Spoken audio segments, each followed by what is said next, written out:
What is going on, everybody? Welcome back to MLB Swing for the Fences DFS show here on the Run Pure Sports YouTube channel. It's Wednesday, September 24th. Down to the wire we go in the MLB regular season. A lot of fun races going on and lots of money to be won out there still. Joined, as always, on Wednesday by Statsational. And I will say stats. I've got a washer-dryer install going on the next room over. So if you hear banging or sounds like a party's going on, no party, just some appliance installation. I'll keep it on mute while you're talking, but hopefully we'll get through the show. Okay, Stats, how you doing on this Wednesday afternoon? Yeah, I'm doing well, man. You get to August and it kind of, the MLB starts to be a little bit, they call it the dog days of August, starts to be a little bit of a drain. We get all pumped up for NFL. That's coming up and all the focus is there. But then when you get that last week of MLB, like to me, all right, there's two sports that I love coming down to the wire, and I don't watch a lot of hockey, but hockey playoffs are awesome, and I love baseball playoffs. And basically in that last week of the season, you've got a lot of playoff games, and then obviously the actual playoffs coming up next week. So, yeah, I love this time of year.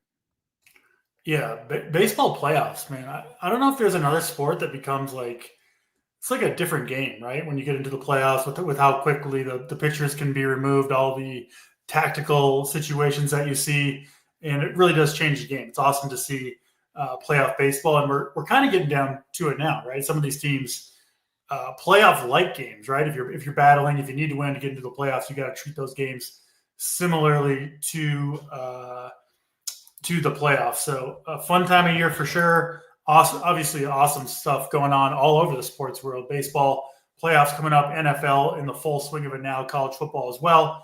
Big UFC card this weekend, Stats, and the Ryder Cup. I don't know if you're a big Ryder Cup guy, but that should be fun to watch at Bethpage Black in New York. So great time to join Run Pure Sports. Like button, and check us out over at runpuresports.com. Stats, we got a 9-game slate tonight, so a lot to talk about. Let's dive in. We do start off in the Bronx for the Yankees and the White Sox. Max Fried going for the Yankees here, who are trying to win the division. I believe they're 1 game back of the Blue Jays. Close race in the AL East. Yankees will go with Fried, and then the White Sox will go with Frazier Ellard, at least to open this game, but probably just an inning or two out of him. Then it's scheduled to be fellow lefty Tyler Alexander, who is not any good either. So should be 2 lefties in a row here, Stats, which I do think really opens the door for guys like Judge, Stanton. Obviously, the whole Yankees stack going to be in play. Your thoughts here? First game of the night, White Sox and Yankees. Yeah, obviously pitching-wise, we're not really going to be looking here at the White Sox at all. Fried on paper, I think, you look at the name and then obviously the opponent should be pretty good. I've only got him as the 6th option just because the K number and the K per inning number not quite there as far as what I'm looking at. So I've got 5.5 Ks in the prop market.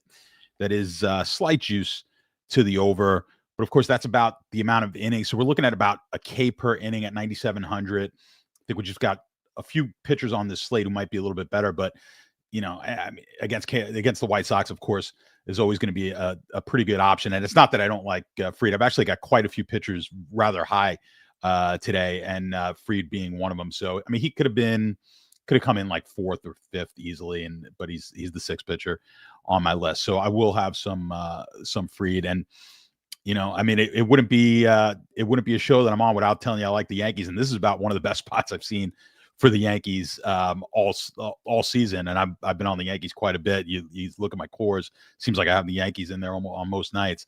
This is a prime spot. I mean, I think this is probably the best stack here of the slate.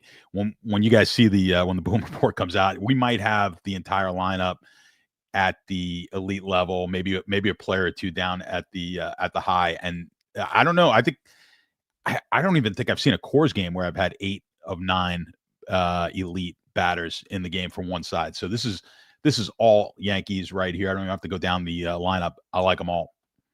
Makes sense to me. Yeah, Judge and Stan, like I said, do stick out. You said 8 of 9 stats. Who's the guy who didn't make the cut? Volpe? Right now, yeah, we'll see when I update it with more lineups that come out. But Volpe's off of there right now, but he is in the high. He's still not low, so he's still up there. But Volpe's the guy who's missing the cut right now, and just he's got the least amount of home run potential here in that entire line. I mean, look at this lineup. All right, Volpe's we got him as a 10% chance to hit a home run, which is not exactly like you look at some other lineups. They're like best home run batter's got like a 13-14%. So this Yankee lineup's just stacked. I mean, Judge, this might be one of the highest home run probabilities I've seen all year, with Judge over 30%, and Stanton in the mid-20s. All these other guys are going to be, mid-teens to high teens. So just a lot of home run potential. You throw in the guys like Jazz and Volpe, who's got some speed here. Bellinger can steal a base. There's not much not to like here with the Yankee lineup tonight against what they're going to be facing. Yeah, I'm with you. In on the Yankees here.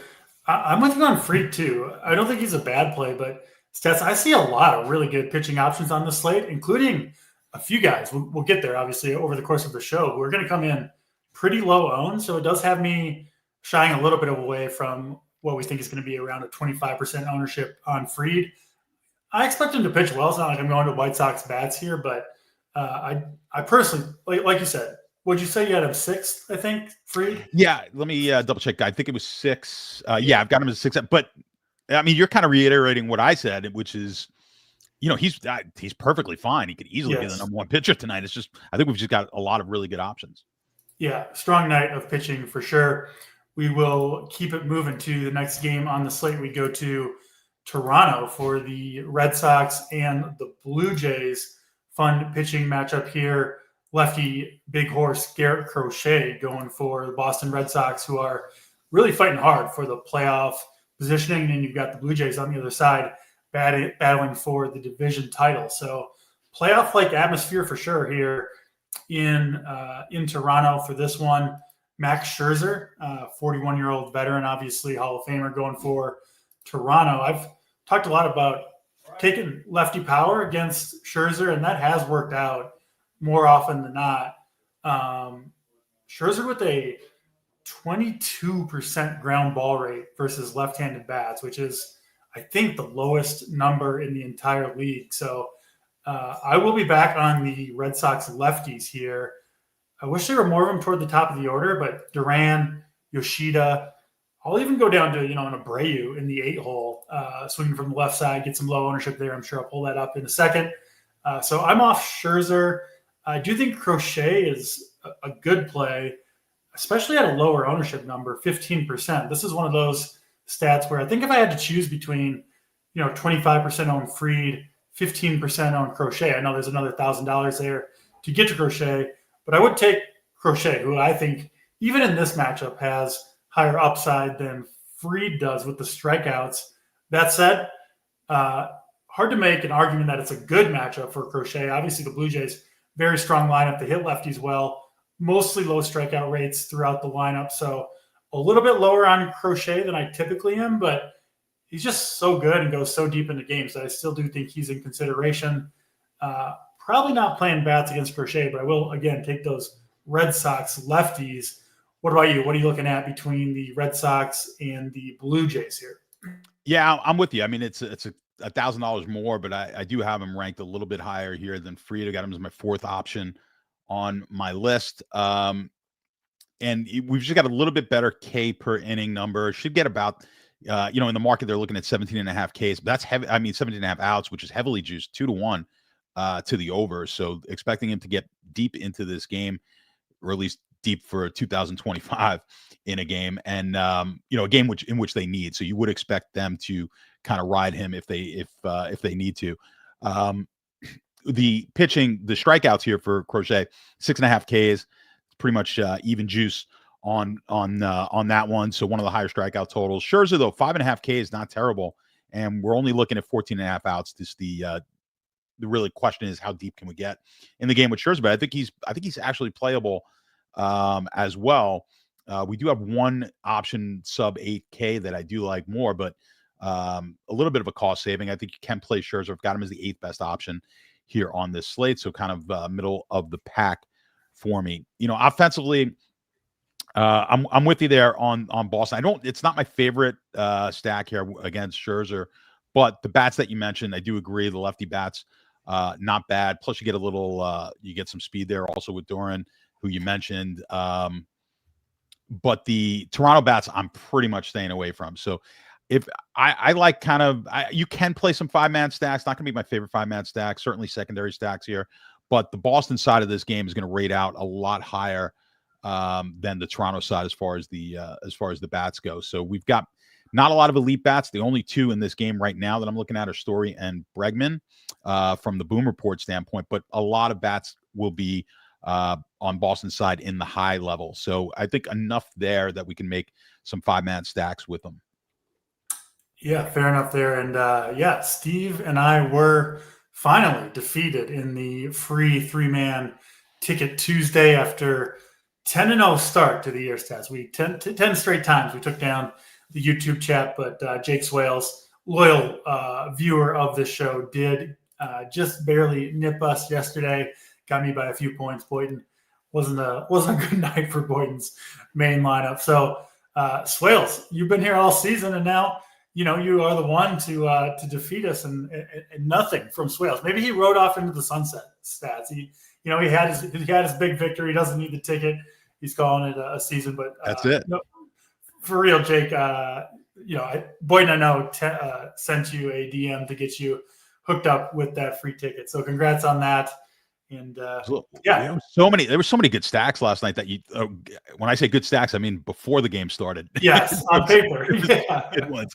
And then that did not pan out last. It was so many. It was one of the higher team totals overall on a slate that you'd see, and just so many of them just did not pan out.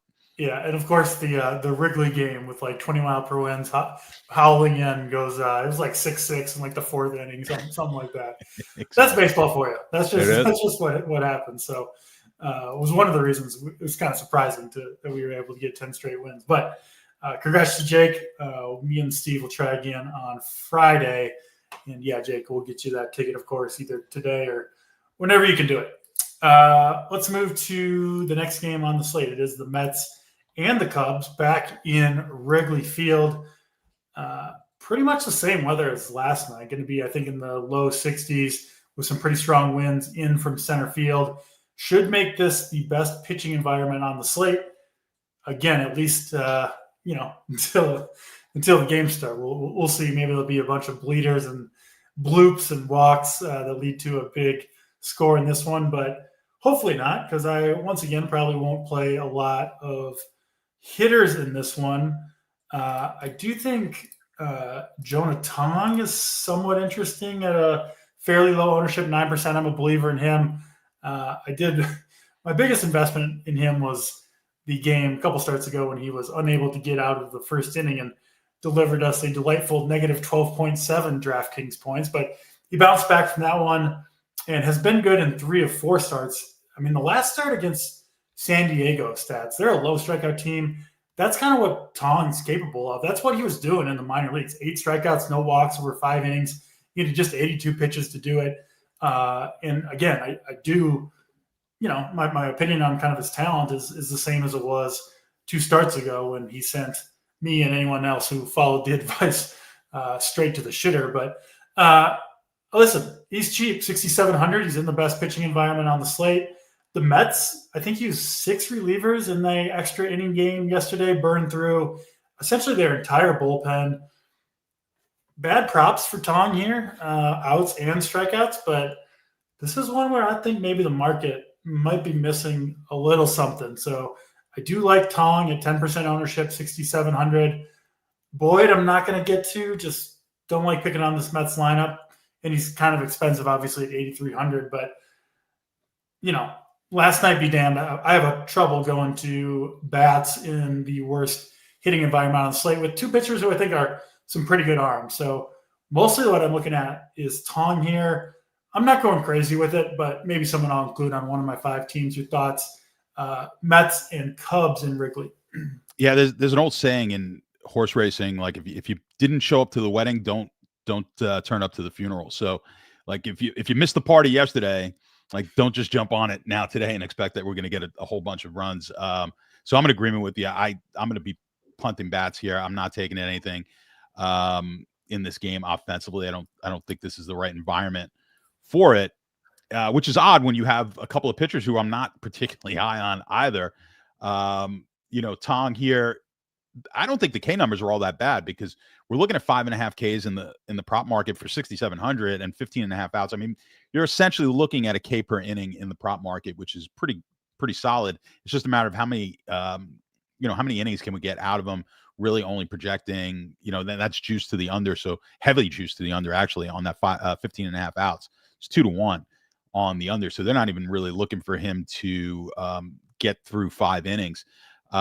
So that's really the main concern here. And he does have a little bit of a control issue. Not the worst, but on this slate with a lot of pretty solid pitchers, he's on the bottom of the slate as far as control. So Boyd, I agree with you at 8,300. I have absolutely zero interest in. I think you can mix in a little Tong just because of that price. It's an odd slate. We've got a few expensive pitchers that we want to get in there. And then we've got, I think, a couple of guys here that we could take a stab at on the cheap. I think Tong's one of them. I don't have him rated particularly high, but I agree. I think you've got in real life potential with his arm in that pitching environment.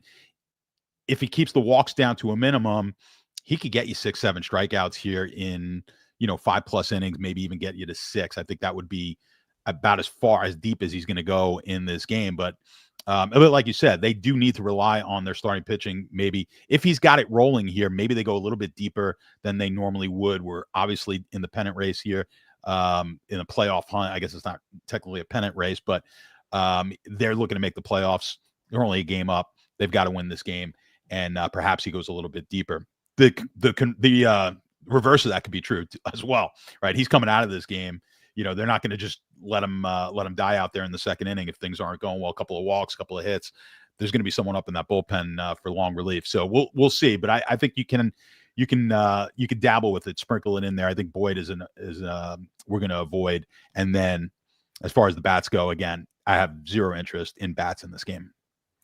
Yeah, I certainly agree with you on the potential early hook for Tong if it's not going well. But the truth is, if it comes to that stats, you probably weren't winning a tournament with Tong anyway. So, it doesn't. Again, I wouldn't use him in cash gamers or something like that. And yeah, if he does get the early hook, well, it wasn't going super well anyway. So I do think the upside is there for him. He did throw 96 and 97 pitches in those first 2 outings. I do think the Mets view him as a guy who can go deep into games. Would probably need a decent lead here to really get that leash, but I think it's at least possible. So Tong, I'm keeping him in the pool at a low price point and fairly low ownership as well. Let's go to the next game on the slate. We go to Minnesota and Texas. 2 teams with nothing to play for here. I know Twins for sure. I think Texas mathematically eliminated at this point too. They have pulled back a little bit on DeGrom's workload, coming off a rough outing last time out against Houston. And DeGrom going to be popular in this one. Sabres got him between 30 and 35% ownership at that 9K price tag. I think that's interesting. And then Taj Bradley at 6K. Decently talented arm, but just hasn't ever really put it together, and frankly hasn't looked super great in most of his recent starts. I think on paper stats, Taj is a decent play. I did use a decent amount of Zebby Matthews last night, who was pretty good. I ended up cutting Taj. I think I would play some if I was playing more lineups, but with 5 lineups, he didn't make the cut. And I'll be honest, I'm not sure what the props say on DeGrom. I'm sure they're pretty good if he's so popular, but I'm a little worried that he gets the 5 and dive treatment. I think they'll let him go 5, but I wouldn't be shocked. There's no reason to push DeGrom at this point for the Rangers. So I kind of think that's the most likely is exactly 5 innings for DeGrom and at a high ownership and, good but not great matchup. I find myself shying away a little bit, honestly, at that 9K number at 30, 35% ownership. But I'm guessing you have more interest in DeGrom than I do. Obviously, talk about Bradley. And then I'm not going to many bats here, but maybe you are. Rangers and Twins. Give it to us, stats. Yeah, I don't think you're wrong. I mean, the model obviously is not taking that into account, all what you just basically laid out for us. But I think you're right. There's no reason to push him too deep into this game. He's obviously had some injury issues in the past, so getting him through this season healthy would be a priority for me, at least, if I'm Texas. That said, in the model, excuse me, he's rated as the number 2 pitcher on this slate. Obviously, big upside, big strikeout upside. Interestingly, on Pinnacle, they're not giving an out prop. Now, he's got a strikeout prop, but no out prop, because I think for that reason that you were talking about. So I think it's maybe a little unclear as to how deep he'll go in this game, but you can take the 6.5 strikeout prop that they have on him, slightly juiced to the under, with Bradley at 4.5 Ks on his number, 15.5 for his outs. So DeGrom, on paper, if you go into it thinking, listen, this is just going to be a normal start for DeGrom, I've got him as the number 2 option. If you kind of side with DC here and say there's a good chance they limit him 5 innings, cap it, depending on the pitch count, obviously, then perhaps you want to just lower him down in your rankings a bit. But I've got him at 2, all things being normal. Taj Bradley, I've got just ahead of Tong. So that was the other guy I was talking about here, under the 7K. I think you could dabble with a little Bradley. I think the upside's more there for Tong if you're looking to get down and dwell in the cheaper price pitchers. But Bradley for the 6K, I think he could be fine in this game. Like I said, his for 6K, 4.5 Ks, that's juiced to the over with 15.5 outs is not really a terrible prop there. So I think you can play just a little bit of Bradley in this one. As far as the bats go, there's a mix there. I agree. I don't know if I necessarily want to target against DeGrom normally, but perhaps we get some late, if we do get DeGrom out of there, maybe we get some late fireworks in this one. I think you could probably play some secondary stacks. I don't know if I like full game stacks with Minnesota or Texas for that matter, but I do think there's some pieces in there. Obviously, Buxton's always in play. I think Clemens has a lot of pop in the bat at 3,100. Not a terrible play, I don't think, playing Clemens in either kind of one-offs or secondary stacks. Peterson is at the top of the list. I mean, high home run potential for 2,900. He's just kind of creeped up by like $100 a week, for the last like 3 months. And eventually, I guess he'll get to 3. I don't remember if he's been over 3K. I don't recall seeing it, but they just kind of creep him up. And with that home run pop, he's always been one of the Boom Report's favorite players because of that. So 2,900 there on him, I think is a nice fit for some of these more expensive lineups. Always when you go with the Yankees, you're going to be paying up a little bit, and we've got some expensive pitchers here as well. So I think that's a decent cost savings. Berger and Garcia are going to kind of rate out well on the sheet as well. And on the Minnesota side, there's another. 2,200 on Outman is another guy that you can toss in there maybe as a punt option. Excuse me. Not as much power. I prefer a Peterson. You're going to pay up 700 more, a lot more power there, but Outman at that price I don't think is terrible. You got some cheap bats here against DeGrom. I do think the leverage against DeGrom here is it's not terrible to play him in a secondary stack. Going to be very low owned, obviously. Yeah, get those guys super low owned against DeGrom. Is the reason they don't put the outs prop up stats just because, they don't know, and then they're worried there could be, like potential inside information, right? Like obviously someone could know, DeGrom probably has a good idea of how long they're going to go. I assume it's something like that, the reason they don't post an outs prop. That is part. Yeah, I think that is part of it because it is something that's kind of known going into the game, right? And that information could easily get out there. We've had, in the past information in different sports that before the game, and this is all about information. It's like trading stocks, anything that you trade. If you have more information than the market does on the whole, because you have some sort of inside information, of course, that's you could use that to your advantage. That's probably part of it, part of the reasoning. So they'll throw a K number up there, 6.5. The kind of figure he's probably 5 inning. He's probably I would bet they would put like a 16.5 prop on it or something like that, out prop in my head. But but yeah, that's probably the reasoning, especially at Pinnacle where they'll pretty much take all sharp action. Right, got to be more careful when the limits are high. That makes sense.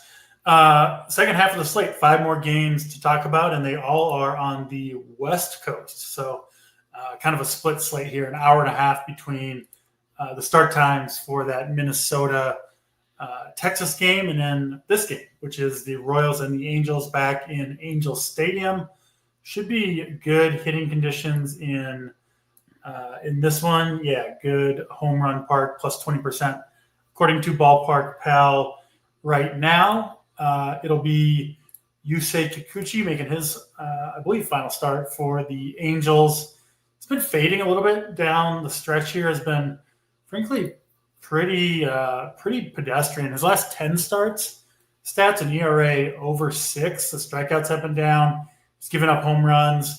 If you look at some of the stuff plus numbers, it does appear Kikuchi running out of gas, which, I mean, makes a lot of sense. I mean, this guy's thrown 173 innings this year. That's a lot in the modern day game. So he's been someone I've been willing to pick on down the stretch here, and that remains true tonight. I really like Garcia and Witt at the top of the lineup. Salvador Perez has had a monster second half.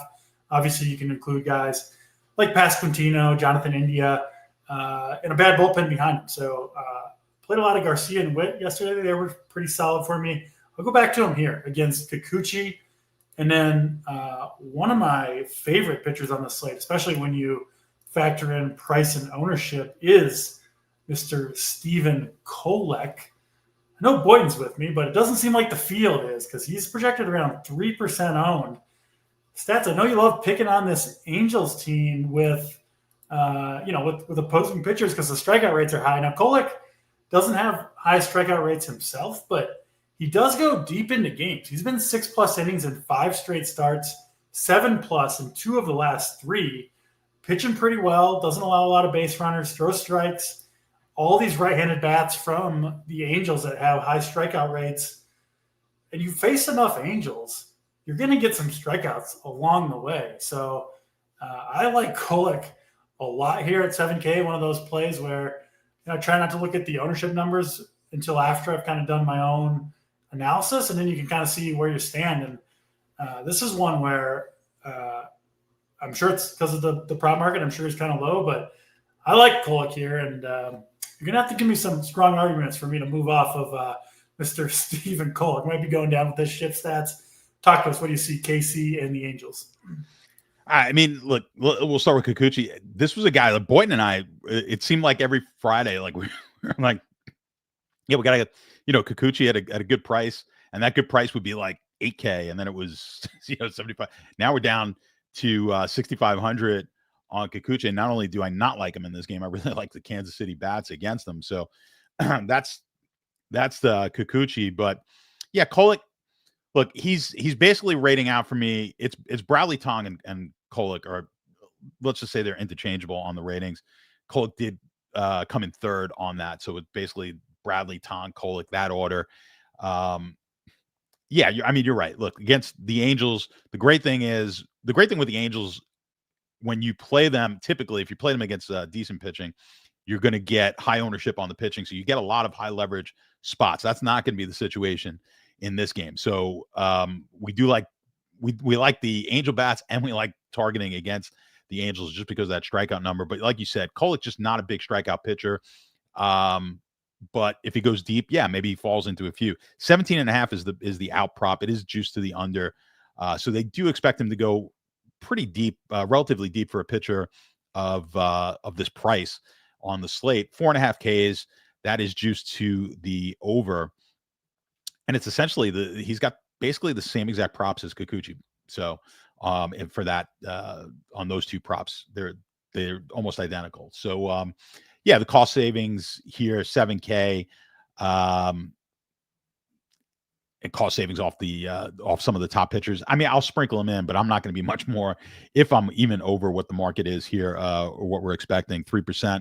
If I'm 5%, maybe that'll be a lot, but I'm not going to get crazy here on Kolek. But I really like the Kansas City bats, which is rare. Don't typically like Kansas City. It's not one of the teams that I've targeted all that often, had in my core, but I really like the I like Kansas City bats here. You got, if we don't have the lineup yet, right, on that Kansas City. So just kind of what we're no lineup yet. We did get the Angels lineup, no Mike Trout. So I think that's a bump to Kolek, although Trout has got a lot of strikeouts in that bat too. Yeah, he does too. Yeah, so I'll update it here with the new lineups, but yeah, I agree with you. Perez here, if Grichuk's in there, decent home run pop for 2,700. Certainly enough power at that price that I don't mind it. Witt's always a good option. Sally Perez and Garcia are going to top that list. But I think I think Kansas City could be one of the better stacks. Not even close to the Yankees, which I think are the best stack here on the slate. But I think Kansas City's worth dabbling in. Yeah, I like the Royals too. Royals and Yankees, my top two stacks so far that we've talked about. Glad to hear you're on board, and you didn't convince me, Stats. I'm sticking no, with I wasn't trying to. I wasn't trying to. Well, what are you what are you looking at as far as? I mean, how many are you looking to play? Well, I'm going to put you on the spot. I think he's just a way better play than what, especially the ownership number, 3% owned. I mean, if that proves anywhere close to true, you throw him in your lineup, and then you don't even need to worry about where you go for bats in terms of the ownership or SP2 because you're already unique there. So, yeah, if you take it from that standpoint, if we're going to look at ownership and compare it to where my model is, then he's the best of those three, just because he's going to have by far the fewest ownership. Am I saying that right? The lowest, I guess, would be the right way. The lowest ownership of those three pitchers who I've got all real close to each other. So yeah. Honestly, it's not just an ownership play. I think Kolek's going to be good here. I actually think his floor is pretty high. And then you throw in, when you look at the strikeout rates for this Angels team, like all pitchers have some of their best upside of the season when they face the Angels. I think that's true for Kolek here. And yeah, I'm in on Kolek tonight for sure. Let's go to the Dodgers and the D-backs. This one in Chase Field in Arizona. Dramatic win for the Diamondbacks last night, who they're still alive for the playoff stats. Kind of, it's hard to believe. I mean, all the injuries that they've had. They traded, of course, Suarez and Naylor, two of their best players, and they're still right in there. So this is another fun game between the Dodgers and the Diamondbacks. Diamondbacks will go with Ryan Nelson here, who's been solid all season long. Not a lot of blow-up starts. I don't think you want to use Nelson here, or at least I don't, against the Dodgers. But, it has to be a little lukewarm on the Dodgers. I do still like them. The lefties, Ohtani, Freeman, Max, Muncy, all look really good to me against Nelson. And then I keep talking about Snell on this show, especially after he had a couple mediocre outings where, he's one of those guys where the stuff just grades out super well for him. And you could kind of see the big outings they were coming for Snell. He's had two in a row now. Monster games. I mean, what does he have? 23 strikeouts over two appearances in his last two games. And like I said before, he is one of these pitchers who's streaky. It comes and goes for Snell. He clearly has it right now. And he does face this Diamondbacks team that's obviously showing a lot of life down the stretch. So it's not a perfect matchup for Snell. But his ownership has been falling down now at 7% projected by SaberSim. And, I just don't understand why DeGrom would be 3-4 times as owned as Snell. To me, that doesn't make sense. I know he's a little bit more expensive. I get kind of the matchup concerns, but I think Snell is a great play if he's anywhere close to this ownership number. He is one of my favorite pitchers on this slate. Stats, where'd you end up with the Dodgers and the D-backs here? Yeah, I mean, I see what you're saying here. I think it's the price. I mean, you're talking 1,200 more. Sure. And when we're looking at the betting markets, they're pretty similar. You've got 6.5 Ks here for Snell, 17.5 outs. The under on that strikeout number is the where the juice is. So, for 10-2, I think that's why people are probably going to be going to some of these other options. Even a Crochet for 500 more is going to probably be higher owned here than Snell is, and I think for sure DeGrom will be. So if you're going to play it, which we've got to do here, we're playing DFS and take that ownership into account, then maybe he is a bit better play than I've got him projected, which is I've got him as the seventh option on my sheet. a lot of what kills him on my model are the walks. So he does have a bit of a control problem. At times he can have control issues that limits how deep we can get into the game with him. But we know he's got pretty high upside and great stuff as far as the strikeouts go. So he can give you a huge outing against this Arizona lineup. I think he can certainly get us a big number. So I think if we're playing the game here, maybe you want to just bump Snell up a little bit from where I have him, 7th on the list, and maybe get over the market because just because of the upside in GPPs, I think is worth it there. And as far as Arizona bats go, I can't really touch any of these Arizona bats. I'm not really interested. I think the Dodgers for sure can be a play. I don't have any interest in Nelson. I don't think I mentioned him there, but I've got no interest to play Nelson against this Dodger lineup. And but Dodger bats expensive as usual. But I think the Dodgers certainly deserve some attention in 5-man stacks here. Across, I mean, Ohtani's just the ridiculous price that he is every night, and but these other bats for sure, I think you can get in there in that 4 to 4,500 range, mid 4K range, bats and Teoscar and so on and so forth. So I like Dodger bats. I agree with you. I think we could bump Snell up a bit from where he is. Let's get over the market on Snell because of that upside. I'm with you there. I would take Snell, honestly, straight up over Crochet.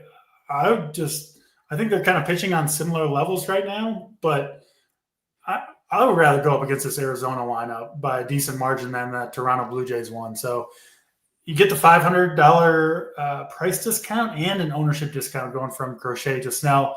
One of the reasons why I just might be one of those days for me where I have a narrow pitching pool, take some of these low-owned guys that I really believe in, and go with it. So yeah, I'm in on Snell. Not going to move from that one either. And yeah, Dodgers bats against Nelson do look pretty good. Should be a fun game in Arizona, regardless, between the Dodgers and the D-backs there. Let's go to Seattle next for the Rockies and the Mariners.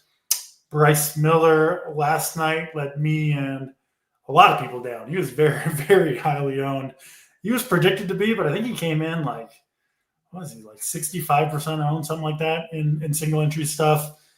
I think you'll see something similar tonight, right? With Luis Castillo, who I'm kind of a Bryce Miller believer, but no question Castillo's the better arm between the two.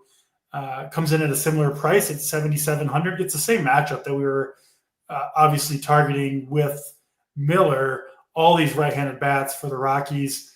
Castillo, way better against righties, way better when he's pitching at home. He's got both of those things working very much in his favor tonight.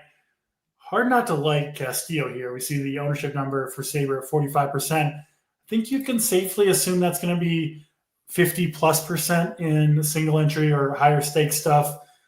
Still a good play. It's just a high number on a slate where I do legitimately like a lot of pitching. And, we saw with Miller last night is no slam dunks, no sure things in DFS or MLB DFS especially.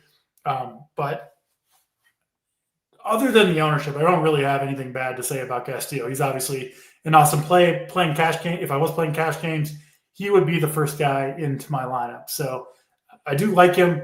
I just do think there are other ways to go if you do want to get away from the chalk.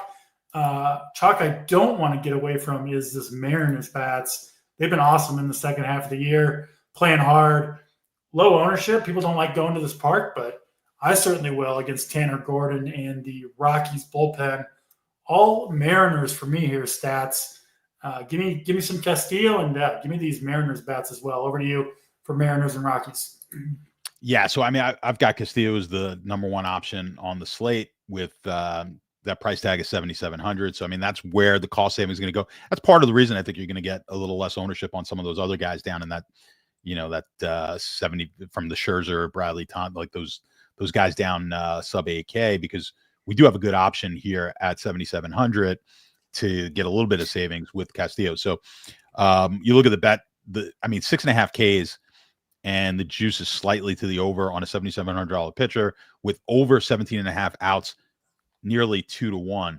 So pretty tough to pass up on those kind of props.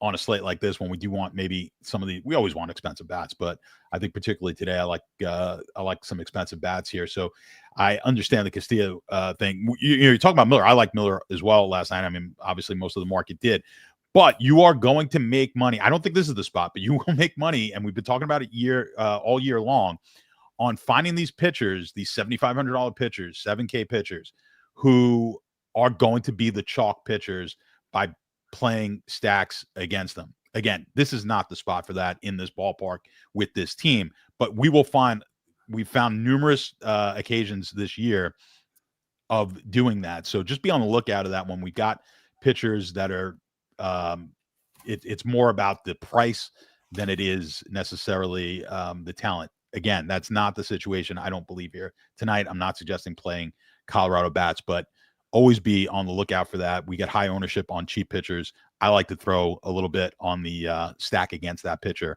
just as a leverage play. But again, you said ownership will be low on Seattle. I hope it is because I really do like these Seattle bats tonight. We don't like this ballpark typically. I just think it's too good of a matchup, too much power here. I mean, Raleigh, we're looking at like 30%. I talked about Judge earlier, 31%. This 30%. You don't see 30% typically probability of a home run. Raleigh's got that here tonight. But the other bats in this lineup, all a ton of power at really good prices.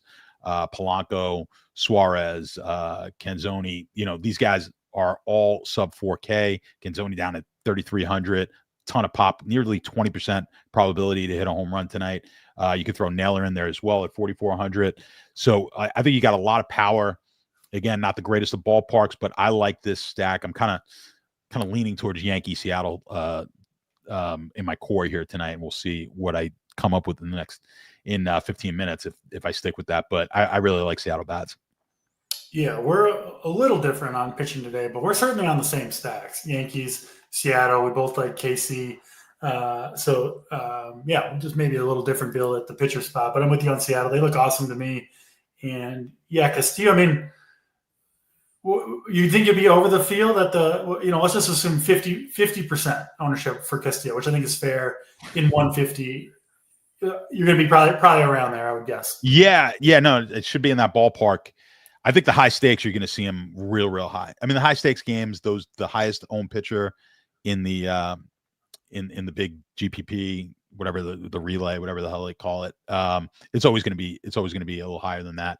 So I think he'll be even higher in high stakes games. But yeah, but there's a lot of really good pitching options tonight. So I don't know if I want to get too. I don't want to get too crazy here with Castillo. Good pitching options and I think high upside options too. So Castillo, I think will have to have, and honestly, he probably will have a good game, but I think he'll have to have a very good game to be an absolute must play. I think there will be other pitches.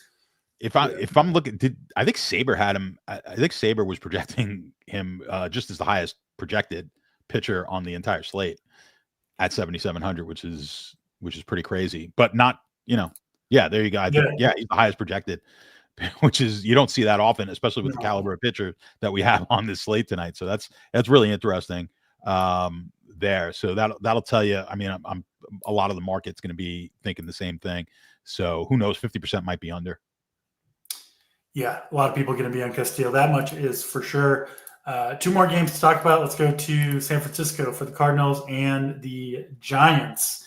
Giants will go with not JT Hayes, but JT Brubaker here. Should be 2-3 innings from him. Yeah, not even on full rest. So going to be a bullpen game from San Francisco. Brubaker at 7K, not in play, at least in my opinion.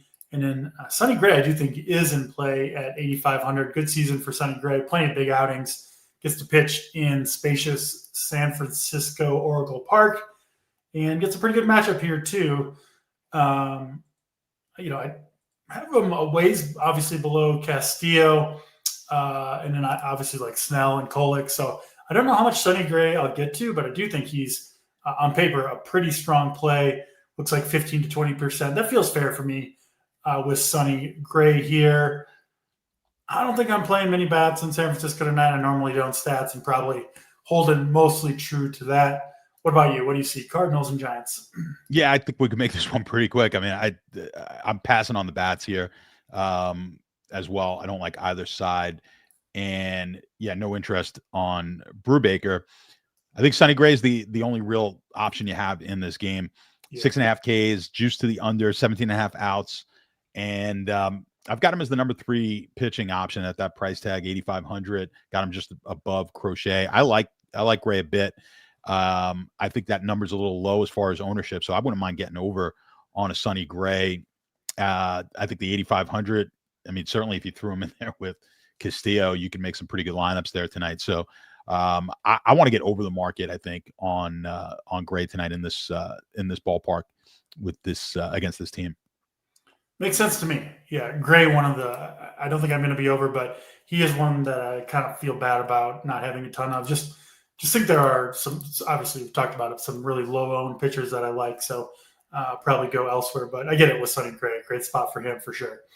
Let's get to the last game of the night. Best hitting ballpark on the slate. It is Sutter Health Park in Sacramento for the A's and the Astros. Astros trying to get a playoff spot. Big game for the Astros. A's trying to play spoiler here. Discounted Hunter Brown going for the Astros down to 9,200. Another one of the pitchers who I think is a little bit under-owned, coming in 6-7% for, so you get the price discount and the ownership discount with Hunter Brown. I get it. People are scared of the park. You're going to get, there's a decent team total on the A's, but park doesn't really affect his upside all that much. Obviously, he's more likely to give up a home run or two than he would be pitching at home. But like the strikeouts, I think could still easily be there for Hunter Brown. And that's really what we're chasing when we're trying to win a GPP. So I'm in on Brown, certainly at this sub 10% ownership number. I'm not going to play many, if any, A's bats. It would be the lefty power, Kurtz, Soderstrom, Butler that I would consider. And then Luis Severino going for the A's, 6,200, so a cheap price point. But he's been dreadful when pitching in this park. He's said as much that he doesn't like pitching in this minor league ballpark.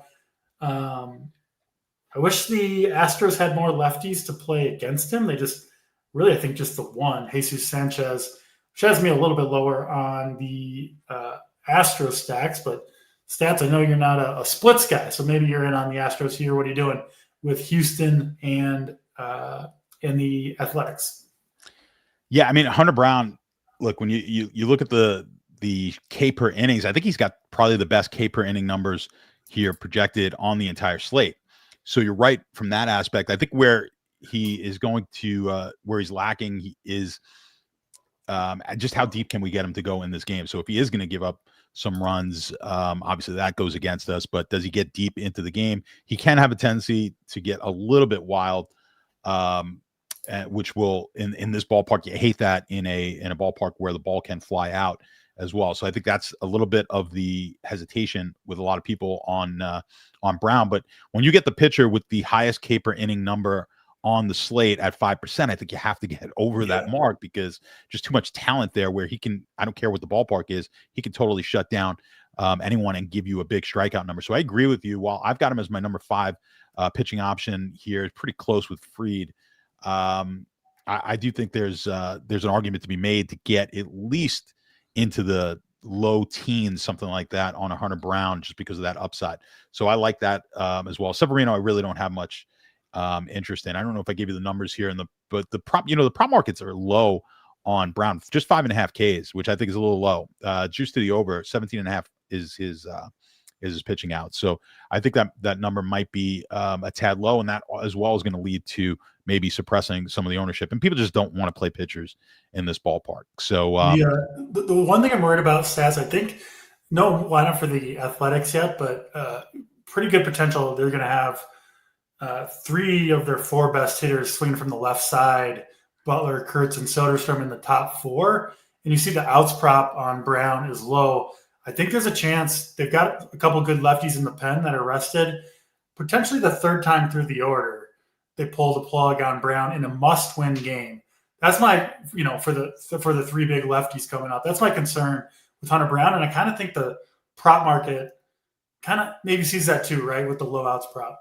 I think you're 100% right. Yeah, because if he's going to turn that lineup, if the lineup's going to turn over quickly, we're not going to get all that many outs. Again, it goes back to if he's getting strikeouts and not putting guys on base, then sure, we might be able to squeeze a little bit more out of him here. But yeah, they may not want to take him 3 trips around the lineup. So that's going to limit the out. So I think that is limiting his ownership. But I still think there's so much potential here with the so much strikeout potential that you do want to get over. I mean, 5% is just too low, I think, for what he could potentially give you. But yes, that is why I think that strikeout number and the outs number. I mean, the outs not terrible here, 17.5, a little bit of juice to the over, just 5.5 Ks though. So yeah, I don't think you're wrong in your thinking there, but I would look at in this ballpark, it's tough to pass up on the Houston bats. We liked them last night. We'll might as well get back on them here again tonight. And I think you're getting some decent prices on just about all the bats here in the Houston lineup come with a fairly good price. So I like that. I like these Houston bats tonight as well against the Severino. Yeah, makes total sense there. And if Brown's efficient and he gets through, if he's at 65 pitches, they'll let him most likely let him go against the top half, and he gets through those guys. Then it's probably a full go for Brown as he tries to get through 3 times through the order. So I think the upside certainly intact for Brown. Just a little more, worry on a potential early hook on essentially a must-win game for the Houston Astros. That is all 9 games. Let's go back over pitching stacks. We'll do a quick pick 6 to close the show. I'll start tonight's stats. I see 3 pitchers, all sub 10% owned, and I don't think any of them should be. So I guess I'll get off the board tonight. Give me some Blake Snell, currently projected for 6% ownership, Hunter Brown at 5%, and Stephen Kolek at 3%. I think all 3 guys have upside. I think they have big games, and yeah, if I can get them at those numbers, I'll take my chances and maybe fade some of the more popular plays. So that's going to be the majority, maybe all of my pool. Again, that's Snell, Brown, Kolek is who I'm rolling with. What about you, Stats? What are you looking at starting pitcher? Yeah, I mean, I know it's chalky, but it's pretty tough to not like Castillo here tonight. So I like Castillo, and I'll just go with my next favorite cheaper option at least, and I'll go with Sonny Gray. So that. But if you put those 2 together, I think you can make some pretty solid lineups, and I think you've got pretty good potential there from both of these guys.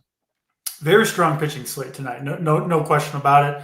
And I have no problem with people obviously playing the chalk Castillo combination, but yeah, I just think there are good cheap options or good lower owned options to go to at starting pitcher.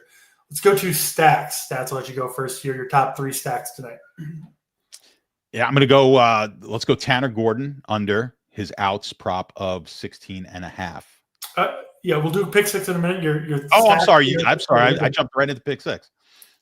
That's stack. Give us your stacks first. I was bringing my pick 6 stuff up, and then it's in my head. What do you want? You want home run? You want home run calls? What do you want? Here, stacks. We want stacks. Stacks. All right, stacks. We'll get to stacks.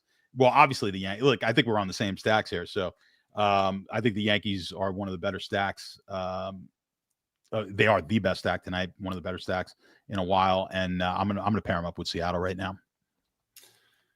Love it. We're similar on the bats. Yankees and the Mariners, my top 2. I'll throw in the Royals against Kikuchi as my 3rd stack of the slate. All right, Stats, we are there to your apparently now we're going pick 6. Favorite part of the show. I'll pull up the pick 6 here. Here we are. And I already got Tanner Gordon rolled up here, Stats. That's the nuts. So that one's a lock. And now I got to look under on the outs, was it? Yeah, I'm going less outs, 16.5. Yeah, that's a big number. Way too big for Tanner Gordon tonight. I got to get my guy Stephen Kolek in there. Give me the strikeouts against this Angels team. Over 4.5 strikeouts for Stephen Kolek. Stats got another one for us. What do you think? I know it's not on the slate. Hunter Green. What do you think about the Hunter Green strikeout over 7.5? It's a big number, but against Pittsburgh here in this early game. The Reds still we obviously didn't talk about this game, but they are still with the D-backs fighting, surprisingly, for that playoff spot. So yeah, I bet they'll win on Green here. If you like the Hunter Green strikeouts, I'm always in on Hunter Green strikeouts. So Sign me up for that one. Yes, we got Gordon, Kolek, Green. Any hitters standing out to you tonight? Well, I like the Seattle game. I like the hit run RBI, Arozarena over. No argument for me there. Give me a Rosarena, hits, runs, RBIs over. What else do we want to look at? What about I think Kikuchi's given up some runs tonight. Me and Boyden favorite, the over 1.5 on the earned runs allowed for Kikuchi. Not a great multiplier, but I think he's given up two plus earned runs tonight for Kikuchi. Need one more stat. You got one for us? Let me look. Let's see what I like here. You mentioned him earlier, Doran. Let's go with his hit run RBI over. Duran, yeah. Duran, yeah. Yeah, he is my favorite play on the Red Sox, and I love picking on Scherzer with lefties. So there we go. Duran in there, over 1.5 hits, runs, RBIs. Kikuchi to give up 2 plus earned runs. Arozarena over 1.5 hits, runs, RBIs. Hunter Green with a big strikeout game, need 8 plus from him. 5 plus strikeouts for Kolek, and Tanner Gordon not to record 16.5 outs. That'll do it for the pick 6 and this show. Fun show today, Stats. I think, is this your last baseball show? It might be. I think it is, man. I think it is. And it's going to be, I'm going to miss you for a little bit. Yeah, we will. We'll see each other Sunday morning for some NFL discussion. That's true. And we do have playoff baseball coming up. No exact schedule, but me and Boyden are going to be doing some shows for sure. I know a lot of people have been asking. We'll, especially on those kind of early wild card slates, we'll get in early, talk some baseball. We'll announce that maybe on Friday, our schedule, but we'll certainly be around, obviously doing all the content elsewhere, but we'll get some free shows for the people during playoff baseball too. Should be very, very fun postseason, of course. But for now, that'll do it. I'll be back with Boyden on Friday. Stats, I'll see you on Sunday morning. Good luck to everybody in your contest tonight. Until next time, he's Stats. I'm DC. We're out of here.